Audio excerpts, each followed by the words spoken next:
Vinod sir, Delhi സ്ഫോടനം ഇന്ത്യയിൽ നടന്ന ഏറ്റവും വലിയ സുരക്ഷാ വീഴ്ച എന്നാണ് പ്രതിപക്ഷ പാർട്ടികൾ പറയുന്നത്. ഡൽഹി പോലെയുള്ള ഒരു സ്ഥലത്ത് എന്തുകൊണ്ട് അന്വേഷണ ഏജൻസികൾക്ക് അല്ലെങ്കിൽ ഇന്റലിജൻസ് ബ്യൂറോയ്ക്കൊന്നും ഇത്തരത്തിലൊരു ആക്രമണത്തെ കാണാൻ കഴിഞ്ഞില്ല? വലിയ സുരക്ഷാ വീഴ്ച സിവിലിയൻസിന് നേരെ ഉണ്ടായിരിക്കുന്നു എന്നാണ് പ്രതിപക്ഷ പാർട്ടികൾ വളരെ വലിയ വിമർശനമായി ഉന്നയിക്കുന്നത്. അതോടൊപ്പം തന്നെ ഇന്ത്യ നേരത്തെ പറഞ്ഞിട്ടുണ്ടായിരുന്നു ഓപ്പറേഷൻ സിന്ദൂറിന്റെ സമയത്ത് ഇനി ഏതെങ്കിലും തരത്തിലൊരു ഭീകരാക്രമണം രാജ്യത്ത് പാകിസ്ഥാൻ നടത്തുകയാണെങ്കിൽ അത് പാകിസ്ഥാനെതിരെയുള്ള യുദ്ധമായിട്ട് ഇന്ത്യ ഓപ്പറേഷൻ സിന്ദൂറിനെ പ്രഖ്യാപിക്കുമെന്ന്. പ്രതിപക്ഷ പാർട്ടികളുടെ ഇത്തരം വിമർശനവും ഇന്ത്യ നേരത്തെ പറഞ്ഞിരുന്ന ഒരു നിലപാടും ഇതൊക്കെ വെച്ച് നോക്കുമ്പോൾ ഇന്ത്യ വീണ്ടും ഒരു യുദ്ധത്തിനുള്ള തയ്യാറെടുപ്പിലാണോ, അല്ലെങ്കിൽ ഡൽഹി സ്ഫോടനവുമായി ബന്ധപ്പെട്ട് ചെങ്കോട്ട സ്ഫോടനവുമായി ബന്ധപ്പെട്ട് നമ്മുടെ രാജ്യം എന്ത് തീരുമാനമെടുക്കാനാണ് സാധ്യത? നീതു ചോദിച്ചത് ഒരുപക്ഷെ സാധാരണക്കാർക്ക് വളരെ പ്രസക്തമാണെന്ന് തോന്നാവുന്ന ഒരു ചോദ്യമാണ്. അത് ഞാൻ സമ്മതിക്കുന്നു. സുരക്ഷാ വീഴ്ച ഉണ്ടായിട്ടുണ്ടോ എന്ന് ചോദിച്ചാൽ ഉണ്ടായിട്ടുണ്ട്. പക്ഷേ അതിന് തടയിടാൻ പറ്റുമായിരുന്നോ എന്നുള്ള ചോദ്യത്തിന്റെ ഉത്തരം ഞാൻ നമ്മൾ തൊട്ട് മുൻപ് റെക്കോർഡ് ചെയ്ത എപ്പിസോഡിൽ പറയുകയുണ്ടായി. താല്പര്യമുള്ളവർക്ക് അത് പോയി കേൾക്കാം. ഇതിനകത്ത് ഒരാൾ വളരെ തന്ത്രപ്രധാനമായിട്ട്, പ്രത്യേകിച്ചും ഒരു സംഘം ഡോക്ടർമാർ വളരെ തന്ത്രപരമായിട്ട് അതിനെ ചെയ്യുകയാണെങ്കിൽ ഞാൻ മനസ്സിലാക്കുന്ന ഈ ഡോക്ടർമാരെ നിയന്ത്രിച്ചിരുന്നത് 3 മൗലവിമാരാണ്. അവരുടെ നിർദ്ദേശം വന്നത് പാകിസ്ഥാനിൽ നിന്ന് ടെലഗ്രാം ഗ്രൂപ്പ് വഴിയാണെന്നാണ്. ഈ ടെലഗ്രാം ഗ്രൂപ്പിനെ ട്രാക്ക് ചെയ്യുക എന്ന് പറയുന്നത് അത്ര എളുപ്പമല്ല. അപ്പൊ ടെലഗ്രാം ഗ്രൂപ്പ് വഴി വരുന്നു. അത് അതിന്റെ ഉറവിടം ദുബായിലും ഇപ്പൊ അഫ്ഗാനിസ്ഥാനിലും വരെ അവര് ഒളിച്ചു താമസിക്കുന്നു. ഇങ്ങനെയൊക്കെ നമ്മൾ വളരെ വിദഗ്ധമായി പ്ലാൻ ചെയ്യുന്ന, ഇത് ഡയറക്റ്റ് ചെയ്യുന്നത് പാകിസ്ഥാന്റെ ഇന്റലിജൻസ് ഏജൻസികളാണെങ്കിൽ അവർ ഇനി പിടിക്കപ്പെടാതെ നോക്കാനുള്ള എല്ലാ കഴിവും അവർക്കുണ്ടാവും. പലപ്പോഴും ഈ സുരക്ഷാ ഏജൻസികൾക്ക് ഒരു കാര്യം എങ്ങനെയാണ് പിടിക്കാൻ പറ്റുക, ഈ നടത്തുന്നവർ എവിടെയെങ്കിലും ഒരു മിസ്റ്റേക്ക് സംഭവിപ്പിക്കും, അല്ലെങ്കിൽ ഒരു കുഴപ്പം കാണിക്കും. അവര് അറിയാതെ ഒരു കുഴപ്പം കാണിക്കും. ആ കാണിക്കുമ്പോൾ മാത്രമാണ് അതിനകത്ത് പിടിവീഴാൻ ശ്രദ്ധ വരിക. ഇതിനകത്ത് പങ്കെടുത്തതൊക്കെ വളരെ ബുദ്ധിയുള്ള ഡോക്ടർമാരായതുകൊണ്ട് ഇപ്പൊ ഡോക്ടർമാരുടെ 7ഓളം പേരെ ഓൾറെഡി അവരുടെ കസ്റ്റഡിയിലാണ്. ഇനിയും പലരും പേരുണ്ട്, ധാരാളം പേർ കുടുങ്ങും എന്നൊക്കെയാണ് പറയപ്പെടുന്നത്. അപ്പൊ ഇത് വളരെ തന്ത്രപരമായി വിദഗ്ധമായി ബുദ്ധിയുള്ളവർ ചെയ്ത ഒരു കാര്യമാണ്. അത് പിടിക്കുക എന്ന് പറയുന്നത് പോലെ അത്ര എളുപ്പമല്ല. ഇനി എത്ര വലിയ, ഇപ്പൊ എന്തായാലും സുരക്ഷാ ഏജൻസികൾ 10 വർഷം ഇത് നോക്കിയല്ലോ. ഈ 10 വർഷം ഇത് നോക്കിയപ്പോഴും നമുക്കറിയാം പുൽവാമ ആക്രമണം നടന്നു, പഹൽഗാം ആക്രമണം നടന്നു. അപ്പൊ ഇങ്ങനെ ചില ആക്രമണങ്ങൾ വളരെ തന്ത്രപരമായി നമ്മൾ ആസൂത്രണം ചെയ്യുകയാണെങ്കിൽ നടക്കും. ഇപ്പൊ ട്രംപിന് വെടിയേറ്റു, നമുക്ക് മനസ്സിലാവും. നമ്മൾ ഈ ലോകത്ത് ഏറ്റവും സുരക്ഷയുള്ള ഒരു മനുഷ്യൻ എന്ന ട്രംപിന് വെടിയേറ്റു. അദ്ദേഹത്തിന്റെ ട്രംപിന്റെ വെടിയേറ്റത് ചെവിയിലാണ്, വളരെ ദൂരം, ഒരു 1-2 ഇഞ്ച് മാറിപ്പോയി എന്ന് മാത്രമേ ഉള്ളൂ. അതുപോലെ തന്നെ അദ്ദേഹത്തിന്റെ ഒരു അനുയായിയെ വെടിവെച്ച് കൊന്നു, കഴുത്തിൽ വെടിവെച്ച് കൃത്യമായി വെടിവെച്ച് കൊന്നു. പല സ്ഥലത്ത് 9/11 അമേരിക്കയിൽ നടന്നു. 9/11 ആക്രമണം പല ഇതിന്റെ ഇസ്രായേലില് ആക്രമണം നടന്നു. അപ്പൊ നമ്മൾക്ക് ഒരു പ്രതിപക്ഷത്തിന് എന്തും പറയാം. പ്രതിപക്ഷം പറയുന്നതിന് അല്പം പോലും വില കൊടുക്കേണ്ടി വരും, ഒരു വില കൽപ്പിക്കണമെന്ന് ഞാൻ പറയില്ല. പക്ഷേ ഒരു സുരക്ഷാ വീഴ്ച ഉണ്ടായോ എന്ന് ചോദിച്ചാൽ ഉണ്ടായി എന്നുള്ളതാണ്. ഇപ്പൊ ഈ ഒരു സെക്യൂരിറ്റി ഏജൻസിയിലെ ആളെടുത്ത് പോലും ചോദിച്ചാൽ അവരങ്ങനെ തന്നെ പറയും പേഴ്സണലായിട്ട്. പക്ഷേ അവരെന്താണ് പ്രിവെന്റ് ചെയ്തത് അല്ലെങ്കിൽ ഒഴിവാക്കിയത് എന്നുള്ളത് നാം ഒന്ന് ശരിക്കും ആലോചിക്കണം. നമുക്ക് അതേക്കുറിച്ചൊന്ന് പറയാം. ഏകദേശം 3000 കിലോ സ്ഫോടക വസ്തുക്കളാണ് ഇപ്പൊ കണ്ടെത്തിയിരിക്കുന്നത്. ഇതിനകത്ത് മുഴുവൻ കണ്ടെത്തിയോ എന്ന് ചോദിച്ചാൽ കണ്ടെത്തിയെന്ന് ഞാൻ വിശ്വസിക്കുന്നില്ല. ഇതിനെയും എവിടെയെങ്കിലുമൊക്കെ ധാരാളം ഉണ്ടാകാനാണ് എല്ലാ സാധ്യതയും. 2 വർഷമായിട്ട് അവർ ശേഖരിക്കുക. അടുത്തത് ഇപ്പൊ ഡൽഹിയിൽ ഉപയോഗിച്ചത് ഒരു 40 കിലോയുടെ ബോംബാണ്, 40 കിലോയുടെ സ്ഫോടന വസ്തുവാണ്. ഇത് ഏകദേശം സൈമൾട്ടേനിയസ് ആയിട്ട് ഇന്ത്യയുടെ 6ഓളം നഗരങ്ങളിൽ അല്ലെങ്കിൽ 4ഓളം നഗരങ്ങളിലെ വളരെ തന്ത്രപ്രധാനമായ സ്ഥലങ്ങളിൽ, അത് മാളുകളുണ്ട്, റെയിൽവേ സ്റ്റേഷനുകളുണ്ട്, അമ്പലങ്ങളുണ്ട്, ആരാധനാലയങ്ങളുണ്ട്, ഇവിടെയൊക്കെ സ്ഫോടനം ഒരുമിച്ച് നടത്താനായിരുന്നു ഇവരുടെ പ്ലാൻ. അതുകൊണ്ടാണ് ഇത് അബദ്ധത്തിൽ പൊട്ടിയതായിരിക്കും അല്ലെങ്കിൽ ഒരു ഫ്രസ്ട്രേഷന്റെ പുറത്ത് പൊട്ടിയതായിരിക്കും എന്ന് ഒറിജിനൽ പ്ലാൻ അനുസരിച്ച് ഇതെല്ലാം സൈമൾട്ടേനിയസ്ലി, എപ്പോഴും ചാൻസ് കിട്ടത്തില്ലോ. എന്നിട്ട് അനേകം പേരെ കൊല്ലും. ഇതിനേക്കാളും വലിയ ഞെട്ടിക്കുന്ന, ഒരു ബോംബ് പൊട്ടിയാൽ മരിക്കുന്നവരുടെ എണ്ണത്തിനേക്കാളും അപകടകരമായ ഒരു വിവരം ഗുജറാത്ത് ATS പൊളിച്ചു. ഒരു ഡോക്ടർ ഈ റിസിൻ എന്ന് പറയുന്ന ഒരു മാരകമായ വിഷമുണ്ട്. പണ്ട് KGB ആണ് അത് ഉപയോഗിച്ചിരുന്നത്. ഈ റിസിൻ എന്ന് പറയുന്ന ഒരു വിഷം ശരീരത്തിൽ ഉള്ളിൽ പോയി കഴിഞ്ഞാൽ, ഏതെങ്കിലും വിധത്തിൽ വളരെ പ്രത്യേകിച്ച് രുചിയോ മണമൊന്നുമില്ല, അങ്ങനെ ഒരെണ്ണം പോയി കഴിഞ്ഞാൽ മരണം ഉറപ്പാണ്. വളരെ കുറഞ്ഞ അളവ് മതി. അതിന് ഏകദേശം 75-50 ml അവര് സംഘടിപ്പിച്ചിരുന്നു എന്നാണ് പറയുന്നത്. അത് കാസ്റ്റർ സീഡിൽ നിന്ന് ഒരു പ്രോസസ്സ് വഴി അവരുടെ തന്നെ ലാബുകളൊക്കെ ഉപയോഗിച്ച് അവർ വേർതിരിച്ചെടുത്തിരുന്നു എന്നാണ് പറയുന്നത്. ഇത് ഉണ്ടാക്കാൻ, എന്നിട്ട് അത് എവിടെ പ്രയോഗിക്കണം എന്നറിയാൻ വേണ്ടി അതിന്റെ പൊട്ടൻഷ്യൽ സാധ്യതകൾ, സെലക്റ്റീവായിട്ട് കൊല്ലാൻ ഉള്ള പ്രസാദ വിതരണം, ശുദ്ധജല വിതരണം, ഇങ്ങനെയൊക്കെയുള്ള സ്ഥലങ്ങൾ അന്വേഷിച്ചിരുന്നു എന്നുള്ളത് ഇപ്പൊ ഏജൻസികൾ കണ്ടെത്തിയിട്ടുണ്ട്. അപ്പൊ അതായത് വ്യാപകമായ നാശം ഇന്ത്യയിൽ വിതയ്ക്കാനായിരുന്നു അവരുടെ പ്ലാൻ. അത് ചെയ്യാൻ പ്ലാൻ ഇട്ടിരുന്നത് ഡോക്ടർമാരാണ് എന്നുള്ളത് അതിലും വലിയ ഞെട്ടിക്കുന്ന കാര്യം. ഈ ഡോക്ടർമാരെ കൺട്രോൾ ചെയ്തിരുന്നത് മൗലവിമാരായിരുന്നു, പാകിസ്ഥാനിൽ നിന്നുള്ളവരായിരുന്നു എന്നുള്ളതും അതിനേക്കാളും വലിയ. തുർക്കി വരെ ഇപ്പോ ആരോപണത്തിന്റെ നിഴലിലാണ്. തുർക്കി രാജ്യം പോലും, തുർക്കി, ദുബായിൽ അവർക്ക് ബേസ് ഉണ്ടായതായി പറയപ്പെടുന്നു. അപ്പോൾ വളരെ വ്യാപകമായ ഒരു നാശം ഇന്ത്യയിൽ വിതയ്ക്കുക എന്നുള്ളതായിരുന്നു അവരുടെ ഉദ്ദേശം. അങ്ങനെ വരുമ്പോൾ എന്ത് സംഭവിക്കും? ഗവൺമെന്റ് വളരെ കർക്കശമായ നടപടികളുമായിട്ട് മുന്നോട്ട് വരും. പാകിസ്ഥാന് ആക്രമിക്കണമെന്നുണ്ടെങ്കിൽ നമ്മൾ പറഞ്ഞിട്ടുണ്ട്, പാകിസ്ഥാൻ ഇനി അതിന് വ്യക്തമായ തെളിവ് വേണം. ഇന്നിപ്പോ ഇന്നലെ അമേരിക്കയുടെ സ്റ്റേറ്റ് സെക്രട്ടറി പറഞ്ഞിട്ടുണ്ട്, ഇവിടെ നടന്നത് വ്യക്തമായ ഭീകരാക്രമണം എന്ന് അമേരിക്ക തിരിച്ചറിയുന്നു എന്ന് വളരെ വ്യക്തമായി പറഞ്ഞിട്ടുണ്ട്. അപ്പൊ തെളിവുകൾ ശേഖരിച്ചുകൊണ്ടിരിക്കുകയാണ്. ഈ തെളിവുകൾ ശേഖരിച്ച് പാകിസ്ഥാനാണ് ഈ പ്രശ്നമെന്ന് നമ്മൾക്ക് ബോധ്യപ്പെട്ട് കഴിഞ്ഞാൽ, തെളിവോടുകൂടി ബോധ്യപ്പെട്ട് കഴിഞ്ഞാൽ കാര്യങ്ങൾ കുറച്ചും കൂടെ എളുപ്പമാണ്. പാകിസ്ഥാനെ അടിച്ചാൽ മതി.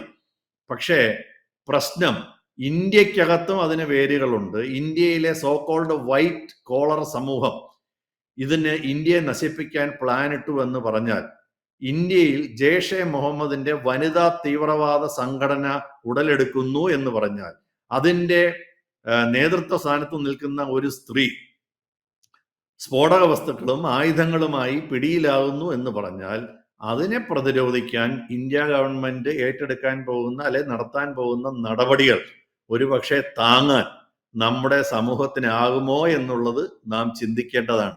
എന്തായാലും രാജ്യമാണ് പ്രധാനം. എന്ത് വില കൊടുത്തും അതിനെ സംരക്ഷിക്കും. അങ്ങനെ വരുമ്പോൾ നമ്മൾ ഇപ്പൊ കാണുന്ന സ്വാതന്ത്ര്യങ്ങളൊന്നും തുടർന്ന് ഉണ്ടാകാനുള്ള ഒരു സാധ്യത ഞാൻ മുന്നിൽ കാണുന്നില്ല എന്നുള്ളതാണ്. ഒരു ഉദാഹരണം പറയാം. പണ്ട് നമുക്കൊരു ഹോട്ടലിൽ റൂം എടുക്കണമെന്നുണ്ടെങ്കിൽ ശരിക്കും പറഞ്ഞാൽ ഒരു പ്രയാസവുമില്ലാതെ ചെന്ന് ഒരു റൂം എടുക്കാൻ പറ്റുന്ന ഒരു സാഹചര്യം ഉണ്ടായിരുന്നു. ഇന്നിപ്പോ എന്താണ്? ഒരു ഗവൺമെന്റ് ID ഇല്ലെങ്കിൽ നിങ്ങൾക്കൊരു ഹോട്ടലിൽ റൂം തരൂല. അപ്പൊ അതൊരു വലിയ റെസ്ട്രിക്ഷൻ. ഞാനൊരു ഉദാഹരണം പറഞ്ഞു എന്നുള്ളൂ. അതായത് 50 വർഷത്തിന് മുൻപേ ഒരു ഹോട്ടലിൽ റൂം എടുക്കുക, അല്ലെങ്കിൽ 35 വർഷത്തിന് മുൻപേ ഒരു ഹോട്ടലിൽ റൂം എടുക്കണമെന്നുണ്ടെങ്കിൽ നമ്മൾ ചെന്ന് എനിക്ക് ഒരു റൂം ഇന്നത്തേക്ക് വേണം എന്ന് പറഞ്ഞാൽ ഓൺലൈൻ ബുക്ക്. ഇന്നിപ്പോ അങ്ങനല്ല. ഒരു ഗവൺമെന്റ് ID വേണം. ഗവൺമെന്റ് ID ഒക്കെ ആളുകൾ സംഘടിക്കുന്നു എന്നുള്ളത് മറ്റൊരു കാര്യം. ഞാൻ സാധാരണക്കാരനോടുള്ള കാര്യമാണ് പറഞ്ഞത്. ഒരു സാധാരണക്കാരന് പോകണം. അപ്പോ ഇതുപോലുള്ള റെസ്ട്രിക്ഷൻസ് എല്ലായിടത്തും വരും. പണ്ട് ഒരു വിമാനത്തിനകത്തോട്ട് കയറുമ്പോൾ മാത്രമാണ് നമുക്കൊരു സുരക്ഷാ പരിശോധന ഉണ്ടായിരുന്നു. ഇന്നിപ്പോ വിമാനത്തിനകത്തോട്ട് കയറുന്നതിന് മാത്രമല്ല, ഒരു പഞ്ചനക്ഷത്ര ഹോട്ടലിനകത്തോട്ട് കയറണമെങ്കിലും എല്ലാം ചെക്ക് ചെയ്തിട്ടാണ്. അതായത് ബാഗുകൾ ചെക്ക് ചെയ്യും, നിങ്ങളെ സ്ക്രീനിങ് ചെയ്യും, തപ്പി നോക്കുന്നില്ല എന്ന് മാത്രം. മനസ്സിലായില്ലേ? അപ്പൊ നമുക്ക് ഓരോ തരത്തിലുള്ള റെസ്ട്രിക്ഷൻ ഉണ്ടാകും. ഇത് ഇന്ത്യയിലുള്ള വൈറ്റ് കോളർ മൊഡ്യൂളാണ് ഇത് ചെയ്തത് എന്ന് വലിച്ചെറിയുകയാണെങ്കിൽ ഈ രാജ്യത്തെ രക്ഷിക്കാൻ വേണ്ടി പല നടപടികളും ജനം സ്വീകരിക്കും. ഇവിടെയാണ് അതിന്റെ പ്രശ്നം. ഒരുപക്ഷെ നിങ്ങളെ മുഴുവൻ കവർ ചെയ്ത് കൊണ്ടുപോകുന്ന ഡ്രസ്സുകൾ നിരോധിക്കും സർക്കാർ. അതായത് നിങ്ങൾക്ക് ആയുധം ഒളിച്ചു കടത്താനുള്ള ഒരു വകുപ്പുണ്ടെന്ന്, നിങ്ങളുടെ മുഖം കാണുന്ന വിധത്തിൽ മാത്രമേ നിങ്ങൾക്ക് തുറസായ സ്ഥലങ്ങളിൽ സഞ്ചരിക്കാൻ പറ്റുകയുള്ളൂ. കാരണം നിങ്ങളൊരു തീവ്രവാദിയാണെങ്കിൽ നിങ്ങളെ ഐഡന്റിഫൈ ചെയ്യാൻ ഉള്ള ഏറ്റവും എളുപ്പമാർഗം നിങ്ങളുടെ മുഖം കാണുകയാണ്. അപ്പോൾ നിങ്ങളുടെ മുഖം മുഴുവൻ മറച്ച് ഒരാൾ അത് ആണാണോ പെണ്ണാണോ എന്നറിയാൻ സാധിക്കുകയില്ല. അങ്ങനെ വരുമ്പോൾ ഇത്തരത്തിലുള്ള വളരെ കർക്കശമായ നിബന്ധനകൾ വരാൻ സാധ്യതയുണ്ട്. അപ്പോ നമ്മുടെ മതസ്വാതന്ത്ര്യം എന്ന് പറഞ്ഞ് കരഞ്ഞു കഴിഞ്ഞിട്ടൊന്നും ഒരു കാര്യം ഉണ്ടാകാൻ പോലും. ഇതിവിടെ ഒരു വലിയ പ്രശ്നം. ഒരു ഇപ്പോ ഈ ഈ ഈ 4 തീവ്ര ആദ്യം അറസ്റ്റിലായ 4 പേരുടെ കാര്യം നമുക്കെടുക്കാം. 4 ഡോക്ടർമാര്. ഇവർക്ക് വിദ്യാഭ്യാസം ഇല്ലാത്തത് കൊണ്ടാണോ? അല്ല. ചിന്തിക്കാൻ പറ്റാത്തത് കൊണ്ടായിരുന്നോ? അല്ല. കാശില്ലാത്തത് കൊണ്ടായിരുന്നോ? അല്ല. അപ്പോ അവരുടെ സോഫ്റ്റ്വെയർ എപ്പോഴ് അപ്ലോഡ് ചെയ്യപ്പെട്ടതാണ്? അവരുടെ മതത്തിനോടുള്ള അവരുടെ തീവ്രമായ, അതായത് ബാക്കി ഒന്നിനെക്കുറിച്ചും ചിന്തിക്കാതെ മതത്തെക്കുറിച്ച് മാത്രം ചിന്തിക്കുന്ന, മതം പറയുന്നത് പോലെ ചിന്തിക്കാനുള്ള സോഫ്റ്റ്വെയർ എപ്പോൾ ലോഡ് ചെയ്താണ്? അവരത് യൂണിവേഴ്സിറ്റിയിൽ വെച്ച് ലോഡ് ചെയ്യപ്പെട്ടതാണെന്ന് ഞാൻ കരുതുന്നില്ല. ചെറുപ്പം തന്നെ ഇത്തരം മതപഠനങ്ങളിൽ ഇപ്പൊ ഞാൻ പറയാം, ഇപ്പൊ നമ്മുടെ നാട്ടിലൊക്കെ ധാരാളം മദ്രസയിലൊക്കെ കുട്ടികളെ പഠിപ്പിക്കുന്നുണ്ട്. 3 വയസ്സ് തുടങ്ങിയാണ് പഠിപ്പിക്കുന്നത്. ഈ മാതാപിതാക്കൾക്ക് പ്രശ്നമൊന്നും കാണുന്നില്ല. അവരുടെ കുട്ടികൾ നന്നായിട്ട് പോകണമെന്ന് തന്നെയായിരിക്കും എല്ലാ മാതാപിതാക്കളുടെ ആഗ്രഹം. അവരുടെ മതത്തിലുള്ള കാര്യങ്ങൾ പഠിക്കാനാണ് മദ്രസയിൽ വിടുന്നത്. പക്ഷെ ഈ മദ്രസയിൽ എന്താണ് അവരെ പഠിപ്പിക്കുന്നത്, എന്താണ് കുത്തിവെക്കുന്നത് എന്നുള്ളത് അവർക്ക് ഫോളോ ചെയ്യാൻ പറ്റുന്നുണ്ടോ എന്നുള്ളതാണ് വലിയ പ്രശ്നം. ഞാൻ ഒരിക്കലും വിചാരിക്കുന്നില്ല ഈ 4 ഡോക്ടർമാരും യൂണിവേഴ്സിറ്റികളിൽ വെച്ച് ആദ്യമായിട്ട് ഇത്തരം ഒരു കാഴ്ചപ്പാട് കേൾക്കുകയാണെന്ന്. അങ്ങനെ ആകാൻ വഴിയില്ല. അവരെ ആ യൂണിവേഴ്സിറ്റികളിൽ കൊണ്ടുവന്നത് പോലും ഒരു പക്ഷേ ഇതിന് ഇത്രയും ഉദ്ദേശത്തോടു കൂടി, അതിന് ജോലിയാണ്. അതായത് ഇത്രയും ആളുകളെ കറക്റ്റായിട്ട് തപ്പിയെടുത്ത് അവിടെ ജോലി കൊടുത്ത് അവിടെയാണ് അതിന്റെ വിളനിലം ഒരുക്കുക എന്നുള്ളത്. അപ്പോ ഇതിന്റെ സോഫ്റ്റ്വെയറിനെ നശിപ്പിക്കുക എന്നുള്ളതായിരിക്കും ഒരു പക്ഷേ സർക്കാരിന്റെ മുന്നിൽ വരാൻ പോകുന്ന ആദ്യത്തെ, അല്ലെങ്കിൽ ഒരു വളരെ പ്രധാനപ്പെട്ട, അതായത് ഇത്തരം തീവ്രമായ മതപരമായ ആശയങ്ങൾ കൊച്ചു കുട്ടികളിൽ എത്തുന്നത് അപകടമാണ്. അങ്ങനെയുള്ളവർ അത് കേട്ട് വരുമ്പോൾ ഒരു കൃത്യമായ സാഹചര്യം ഉണ്ടായാൽ അതിനകത്ത് പെട്ടുപോകും. ഈ ഇൻഡോക്ട്രിനേഷൻ എന്ന് പറയുന്നതാണ് ഈ സങ്കല്പത്തിന്റെ പേര്. ഈ ഒരു ഇൻഡോക്ട്രിനേഷൻ എന്ന് പറയുന്നതിനെ ചെറുക്കുവാൻ, അതായത് ഇപ്പൊ എന്നെ ഒരാള് വളരെ ബോധപൂർവം പല തന്ത്രങ്ങളിൽ കൂടി ഒന്നിലേക്ക് വലിച്ചിഴക്കുകയാണെങ്കിൽ ഏതെങ്കിലും ഒരു സമയത്ത് ഞാൻ അതിനകത്ത് പെട്ടുപോകാനുള്ള ചാൻസ് ഉണ്ട്. ഇപ്പൊ നമ്മൾ വിചാരിക്കും നമ്മുടെ ഭയങ്കരമായ ബുദ്ധി ഇതിനെ പ്രതിരോധിക്കുമെന്ന്. തെറ്റാണ്. അങ്ങനെയാണ്. അതിന് വെൽ ട്രെയിൻഡ് ആയിട്ടുള്ളതാണ് ഈ സീക്രട്ട് സർവീസ് ഏജൻസികളെല്ലാം. ഉദാഹരണമായിട്ട് ഞാൻ പറയാം, എനിക്ക് എന്നെ ഒരു പ്രത്യേക രീതിയിൽ ചിന്തിക്കണമെന്നുണ്ടെങ്കിൽ എനിക്ക് എന്തൊക്കെ സംഭവിക്കണമെന്ന് അവർക്ക് കൃത്യമായിട്ടറിയാം. നമുക്കാണ് നമ്മുടെ മെമ്മറി എന്ന് പറയുന്നത് എൻ്റെ സ്വന്തം മെമ്മറിയാണ്, അല്ലെങ്കിൽ എൻ്റെ അമ്മയും അച്ഛനും ഒക്കെ എനിക്ക് പറഞ്ഞു തന്നിരിക്കുന്ന മെമ്മറിയാണ്. പക്ഷേ ഒരു സീക്രട്ട് ഓർഗനൈസേഷന്റെ മെമ്മറി പവർ എന്ന് പറയുന്നത്, അത് ഓർഗനൈസേഷണൽ മെമ്മറി എന്ന് പറയും. ഈ ഓർഗനൈസേഷണൽ മെമ്മറി എന്ന് പറയുന്നത് ലോകത്തെ പല സ്ഥലത്തും ഇത്തരം പ്രവർത്തനങ്ങൾ നടത്തി എന്ത് ജയിച്ചു, എന്ത് വിജയിച്ചു, എന്ത് പരാജയപ്പെട്ടപ്പോൾ എന്ത് ചെയ്തു എന്ന് അവർക്ക് കൃത്യമായിട്ടറിയാം. അതാണ് അവർ നിങ്ങളുടെ തലയിൽ ഇംപ്ലിമെന്റ് ചെയ്യുന്നത്. ഞാൻ വേറൊരു കാര്യം പറയാം. ഇപ്പോ ഊബർ ടാക്സി, ഞാൻ ഒരു എക്സാമ്പിൾ പറയാൻ വേണ്ടി മാത്രം പറഞ്ഞാണ്. ഈ ഊബർ ടാക്സിക്കെതിരെ ഓരോ പുതിയ സിറ്റിയിലും നഗരത്തിലും ടൗണിലും ഊബർ വരുമ്പോൾ അവിടുത്തെ ലോക്കലായിട്ടുള്ള ആളുകൾ അതിനെതിരെ സംഘടിക്കും, പ്രതിഷേധിക്കും. എന്നിട്ട് എന്ത് സംഭവിക്കുന്നു? ഇന്ന് നമ്മൾ ആലോചിച്ച് നോക്കുന്നുണ്ടോ? ഈ ഊബർ അല്ലെങ്കിൽ ഇതുവരെ ഒരു ഓൺലൈൻ ടാക്സി സർവീസിന്റെ ഓർഗനൈസേഷണൽ മെമ്മറി എന്ന് പറയുന്നത് ഇത്തരം അനേകം നഗരങ്ങളിൽ, ആയിരക്കണക്കിന് ലക്ഷക്കണക്കിന് ലോകമെമ്പാടുമുള്ള നഗരങ്ങളിൽ ഇത്തരം പരിപാടി ഇൻട്രൊഡ്യൂസ് ചെയ്തപ്പോ അവിടെ ജനം എങ്ങനെ പ്രതിരോധിച്ചു, അവിടുത്തെ ടാക്സി ഡ്രൈവർമാരും ഓട്ടോ ഡ്രൈവർമാരും എങ്ങനെ പ്രതിരോധിച്ചു, അങ്ങനെ പ്രതിരോധിച്ചപ്പോൾ എന്താണ് തിരിച്ചു ചെയ്തത്, എന്ത് ഫലവത്തായി, എന്ത് ഫലവത്തായില്ല എന്നുള്ള ഒരു ഓർഗനൈസേഷണൽ മെമ്മറി അവർക്കുണ്ട്. ഞാൻ ഒരു എക്സാമ്പിൾ പറഞ്ഞെന്നുള്ളതല്ല. ഊബറിന് ഇതിനകത്ത് പ്രത്യേകിച്ച് വലിയ കാര്യമൊന്നുമില്ല. അത് ഊബർ ആയിക്കോട്ടെ, ഓല. ഞാൻ ഊബർ എന്ന് പറയാൻ കാര്യം എന്ന് പറഞ്ഞാൽ ഊബറാണ് ലോകവ്യാപകമായുള്ളത്, ഓല എന്ന് പറഞ്ഞാൽ ഇന്ത്യക്കകത്തുള്ളത്. അപ്പൊ ഞാൻ പറയുന്ന ഒരു ടാക്സി ഡ്രൈവർമാരുടെ സംഘടനയ്ക്കോ ഒരു ടാക്സി ഡ്രൈവർമാരുടെ ലോക്കൽ നേതാവിനോ ഇതിനെ ചെറുക്കാൻ സാധ്യമല്ല.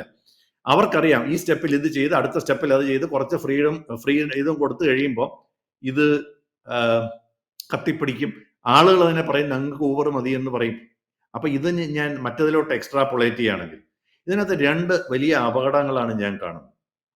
ഒന്ന്, നമ്മുടെ ഇവിടെ അതായത് വളരെ ശക്തമായ മതനിലപാടുകൾ, അത് ഡ്രസ്സിലായിക്കോട്ടെ ബാക്കിയുള്ളതിനകത്തൊക്കെ ആയിക്കോട്ടെ, ചെയ്യാൻ വേണ്ടി ഇവിടുത്തെ മതമൗലിക സംഘടനകൾ അവരുടെ തന്നെ ഇടയിലുള്ള ആളുകളെ പ്രേരിപ്പിച്ചു കൊണ്ടിരിക്കുന്നു. ഇപ്പൊ ഇന്ന് ഉദാഹരണത്തിന് പണ്ട് ഞങ്ങളുടെയൊക്കെ സമയത്ത് അല്ല ഞങ്ങളുടെ സമയത്ത് വേണ്ട, ഒരു 30, 35, 40 വർഷം കഴിഞ്ഞതിന് മുമ്പ് ഇത്തരം ദേഹം മുഴുവൻ കവർ ചെയ്യുന്ന ഡ്രസ്സ് ഇടുന്ന എന്ന് പറയുന്നത് വളരെ അസ്വാഭാവികമായിരുന്നു, അല്ലെ? അതാണ് അതിന്റെ സത്യം.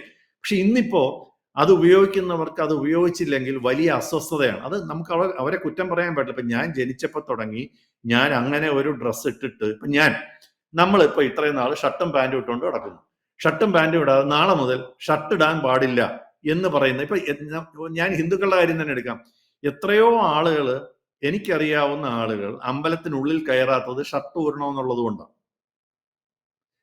ഉള്ളിലോട്ട് കയറാതിരിക്കുന്നത് ഷർട്ട് ഊരണമെന്നുള്ളത് കൊണ്ടാണ്. കാരണം ഞാൻ ഷർട്ട് ഊരി പൊതുസ്ഥലത്ത് ഷർട്ട് ഊരി ഞാൻ നിന്നിട്ടില്ല. അപ്പൊ എനിക്ക് ഷർട്ട് ഊരുക എന്ന് പറയുന്നത് വലിയ ബുദ്ധിമുട്ടുള്ള കാര്യമാണ്. എനിക്ക് അതിനകത്ത് മടിയുള്ള ആളെ, എനിക്ക് അങ്ങനെ ധാരാളം പേരെ അറിയാം. ഷൂസ് ഇട്ടേ നടക്കാറുള്ളൂ. ഷൂസ് അഴിച്ചിട്ട് സോക്സും മാറ്റി അകത്തോട്ട് കയറുക എന്ന് പറഞ്ഞാൽ പ്രായോഗികമായ ബുദ്ധിമുട്ടുള്ള കാര്യമാണ്. അപ്പൊ അത് ചെയ്യാതിരിക്കും. ഇതുപോലെ ദേഹം കംപ്ലീറ്റ് ആയിട്ട് കവർ ചെയ്ത് ജനിച്ചപ്പം മുതൽ ശീലിച്ച ഒരു വ്യക്തി അവരോട് തലയിലെ തട്ടം മാറ്റാൻ പറയുന്നത്, അല്ലെങ്കിൽ ഈ ഡ്രസ്സ് സെക്യൂരിറ്റി സംവിധാനങ്ങളിൽ ഉപേക്ഷിക്കുക എന്ന് പറഞ്ഞാൽ വലിയ ബുദ്ധിമുട്ട്, അവർക്ക് മാനസികമായ ബുദ്ധിമുട്ടുണ്ടാകും. അപ്പൊ അത്തരം ഒരു സംവിധാനത്തിനെ സൃഷ്ടിച്ചു വച്ചിട്ട് സർക്കാരിനെ കൊണ്ട് ഇത്തരം നടപടികൾ എടുക്കാൻ നിർബന്ധിതമാക്കുന്ന ഇത്തരം ഞാൻ ചോദിക്കട്ടെ, എങ്ങനെ അറിയും ഒരാള് ഒരു AK-47 ഒളിപ്പിച്ച് വച്ചിട്ടല്ല വരുന്നതെന്ന്? വനിതാ തീവ്രവാദ സംഘടന വന്നു കഴിഞ്ഞു. ജയ്ഷ് മുഹമ്മദിന്റെ കീഴിലുള്ള വനിതാ തീവ്രവാദ സംഘടന വന്നു കഴിഞ്ഞു. ഇപ്പൊ സർക്കാരിന് എന്താണ് മാർഗം?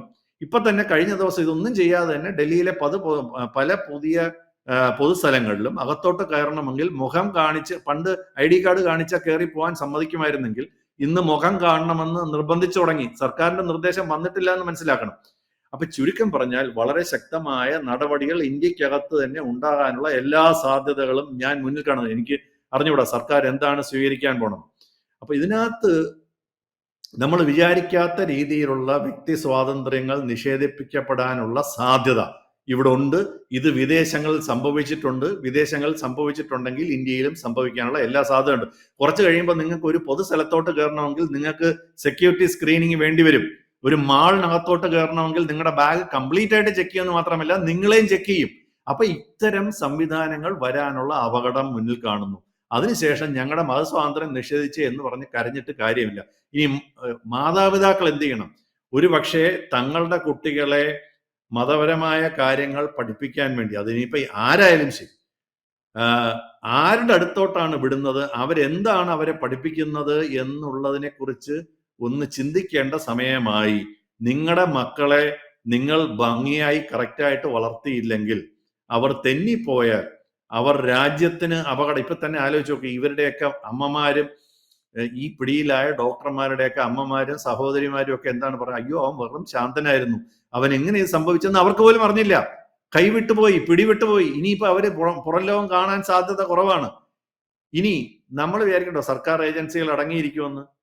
നിങ്ങളുടെ ഫോണുകൾ ഒരുപക്ഷെ ടാപ്പ് ചെയ്യപ്പെടാം, നിങ്ങളുടെ സംസാരങ്ങൾ നിരീക്ഷണം. അപ്പൊ ഇത് നമ്മൾ ഒരിക്കലും പ്രതീക്ഷിക്കാത്ത വിധത്തിലുള്ള പുതിയ പുതിയ റെസ്ട്രിക്ഷൻസും ഒബ്സർവേഷനും നിരീക്ഷണങ്ങളും ഈ രാജ്യത്തുണ്ടാകും എന്നുള്ളതിനകത്ത് എനിക്കൊരു സംശയവുമില്ല.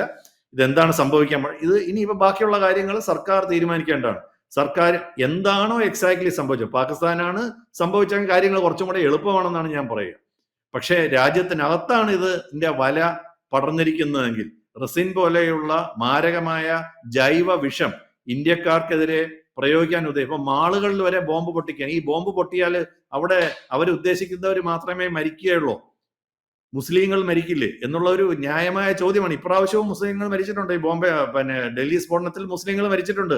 അപ്പൊ അവർക്ക് വേണ്ടത് ഇവിടെ ഒരു വലിയ കലാപ സമാനമായ അന്തരീക്ഷം, ക്യാവോസ് എന്ന് നമ്മൾ ഇംഗ്ലീഷിൽ പറയും, കംപ്ലീറ്റ് ആയിട്ടുള്ള ഒരു അരാജകത്വം ഇവിടെ ഇന്ത്യയിൽ സൃഷ്ടിക്കുക എന്നുള്ളതാണ്. അതിനകത്ത് ആര് മരിക്കുന്നു എന്നുള്ളത് ഇത്തരം ആളുകൾക്ക് യാതൊരു പ്രശ്നമേ അല്ല. അപ്പൊ ഇത് നമ്മുടെ ഇവിടെയുള്ള ആളുകൾ തിരിച്ചറിഞ്ഞാൽ നല്ലത്. തിരിച്ചറിഞ്ഞാലും തിരിച്ചറിഞ്ഞില്ലെങ്കിലും, നിങ്ങളുടെ സമ്മതം ഉണ്ടെങ്കിലും ഇല്ലെങ്കിലും, നിങ്ങൾക്ക് എത്ര ഇഷ്ടപ്പെട്ടാലും ഇഷ്ടപ്പെട്ടില്ലെങ്കിലും ഇത് നടക്കും. ഇതിനകത്ത് നമ്മൾ പറയാറുണ്ട്, നിങ്ങൾ ഹമാസ് അവിടെ പ്രശ്നം ഉണ്ടായപ്പോൾ നിങ്ങൾ നിലവിളിച്ചു, ഇപ്പൊ നിലവിളിക്കാത്തത്? അല്ലെങ്കിൽ പാലസ്തീനിൽ പ്രശ്നം ഉണ്ടായപ്പം ഇവിടെ വലിയ പ്രതികരണങ്ങളൊക്കെ ഉണ്ടല്ലോ, എന്തേ പ്രതികരണം ഇല്ലാത്തത്? ആളുകളുടെ പ്രതികരണത്തിനൊന്നും വലിയ പ്രസക്തിയൊന്നുമില്ല. ചെയ്യാനുള്ളവർ ചെയ്യും. അപ്പോ ബുദ്ധിമുട്ടുണ്ടാകാതിരിക്കണമെങ്കിൽ നമ്മളും കൂടി അതിനോട് സഹകരിക്കണം. സഹകരിച്ചില്ലെങ്കിൽ രാജ്യം അത്തരം കഠിനമായ തീരുമാനങ്ങൾ എടുക്കുവാൻ നിർബന്ധിതരാകുമ്പം കരയുക എന്നുള്ളത് മാത്രമേ മാർഗമുള്ളൂ. ഇനി എമർജൻസി വന്നുകൂടെ? രാജ്യം അപകടകരമായ സാഹചര്യത്തിൽ വന്നാൽ ഉപയോഗിക്കാൻ വേണ്ടിയാണ് എമർജൻസി. അല്ലെ പിന്നെ അങ്ങനെ ഒരു പ്രൊവിഷൻ എന്തായാലും BJP സർക്കാരല്ല ഉണ്ടാക്കി വെച്ചിരിക്കുന്നത്. ഇത് ഉണ്ടാക്കി വെച്ചിരിക്കുന്നത് ഈ ഭരണഘടന ഉണ്ടാക്കിയപ്പോൾ ഉള്ളതാണ് ഈ എമർജൻസി പ്രൊവിഷൻ. എന്തും വരാം. കാര്യം രാജ്യത്തെ രക്ഷിക്കുക എന്നുള്ളതാണ് വളരെ പ്രധാനപ്പെട്ടത്. നമ്മൾ നിയമത്തിനൊക്കെ അനുസരിച്ച് ഒതുങ്ങി മര്യാദയ്ക്ക് ജീവിച്ചാൽ നമുക്ക് നല്ലത്. ഇല്ലെങ്കിൽ സംവിധാനം അതിനുള്ള മാർഗം കണ്ടെത്തും. ഇതാണ് ഞാൻ കാണുന്ന ഏറ്റവും വലിയ അപകടം. ഇത്തരം ഇനി ഇതിപ്പോ ഒരു ചെറിയ സ്ഫോടനം നടന്നു, ഭാഗ്യത്തിന് 32 നടന്നു. 32 സ്ഥലത്ത് സൈമൾട്ടേനിയസ്ലി 40 കിലോ വെച്ച് നടത്താനായിരുന്നു ഇവരുടെ പ്ലാൻ. അത് നടന്നിരുന്നെങ്കിൽ എന്ത് സംഭവിക്കുമെന്നൊന്ന് ആലോചിച്ച് നോക്കിയേ. ഭാഗ്യത്തിന് അത് നടന്നില്ല. അത് നടന്നിരുന്നെങ്കിൽ ആരും ഒന്നും മിണ്ടവില്ല. എമർജൻസി ഡിക്ലെയർ ചെയ്താലും ആരും ഒന്നും മിണ്ടത്തില്ല. പിന്നെ നടക്കാൻ പോണത് നമുക്ക് ആലോചിക്കാൻ പോലും പറ്റാത്ത കാര്യങ്ങളായിരിക്കും. അപ്പൊ അത്തരം ഒരു സാഹചര്യത്തിലേക്ക് രാജ്യത്തെ വെല്ലുവിളിച്ച് നയിക്കാതിരിക്കുന്നതാണ് ബുദ്ധി.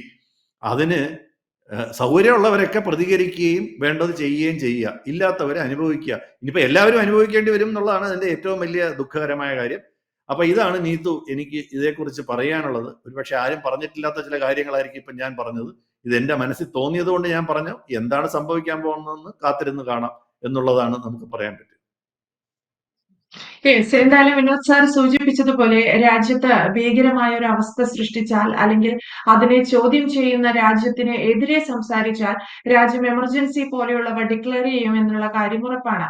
തുടക്കത്തിൽ സാർ സൂചിപ്പിച്ചതുപോലെ രാജ്യത്ത് സുരക്ഷാ വീഴ്ച ഉണ്ടായോ എന്ന് പരിശോധിക്കുമ്പോൾ സുരക്ഷാ വീഴ്ച ഉണ്ടായില്ലെങ്കിൽ കൂടി എങ്ങനെ ഏത് രീതിയിൽ ചെങ്കോട്ടയിൽ നടന്ന ഒരു ആക്രമണത്തെ പ്രതിരോധിക്കാൻ സാധിക്കുമായിരുന്നു എന്നതും വലിയൊരു ചോദ്യം തന്നെയാണ്. ഈ നിലയിലൊക്കെ ഇന്ത്യയുടെ രാജ്യത്തിന്റെ ഭദ്രത കാത്തു സൂക്ഷിക്കുന്ന ഒരു സർക്കാർ ഉണ്ടായിരുന്നിട്ട് കൂടി അപകടം സംഭവിച്ചു എന്നുള്ളത് ഖേദകരമാണ്. പക്ഷേ സർക്കാരിന് ഈ വിഷയത്തിൽ എന്ത് ചെയ്യാൻ സാധിക്കുമായിരുന്നു എന്നതും ചോദ്യമാണ്. വ്യക്തമാണ്. Thank you Vinod sir. കൂടുതൽ വാർത്തകളും വിശേഷങ്ങളും നിങ്ങളിലേക്ക് എത്താൻ ABC മലയാളം സബ്സ്ക്രൈബ് ചെയ്യുക, ബെൽ ബട്ടണും അമർത്തുക.